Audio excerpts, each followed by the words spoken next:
If you've been playing LEGO Star Wars The Skywalker Saga, you may have come across this house in Mos Espa, occupied by a strange silver protocol droid. You may also recognize this droid as a background character from Episode 1, being put in a much creepier context, but what you may not know is that this droid has a brutal backstory, way darker than what you might expect from a universe which usually does sanitize some of its darker elements. Certainly at least darker than what you might expect from a LEGO Star Wars game. This droid, known as Nobot or the Ghost Droid, has its in-universe backstory presented as a tale told by the fruit vendor Jira in the Mos Espa marketplace. In Jira's tale, Nobot appeared decades before Episode 1. Quote, covered in dry blood, bearing the scorch marks of blaster fire, its serial number scored off, preventing identification. Jira told how the droid's the sole surviving witness of the horrible murder of a young pregnant woman, end quote. The article also mentioned how Nobot's communication module keeps repeating the sounds of a woman calling for help before a final scream ends the recording. Many believe Nobot to have been the murderer himself. Seen by many as an omen of evil and theorized by some to be possessed by evil dark-side spirits, Nobot finds himself used as target practice for Tuskens or gangs whose guns inexplicably jam.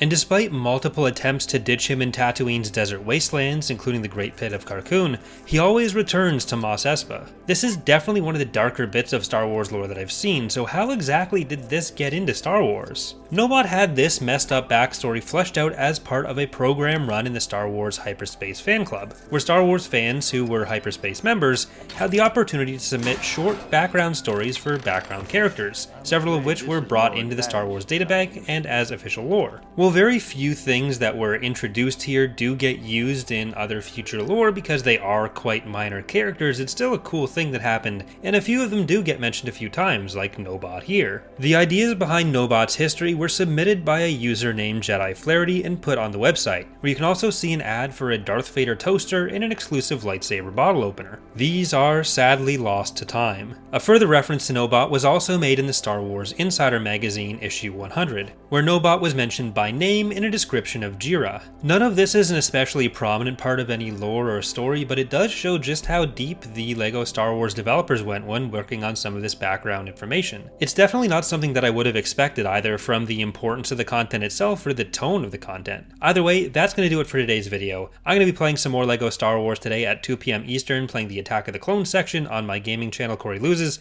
so we'll see if we find any more weird LEGO murders. There's definitely going to be some in episode 3. There will be a link in the description if you want to check that out. Other than that, I've got a so far 4-page script written on how the Republic Senate works, with some other elements of political science and Star Wars, so if that sounds interesting, make sure to subscribe here for more. Thanks for watching, and I hope to see you next time.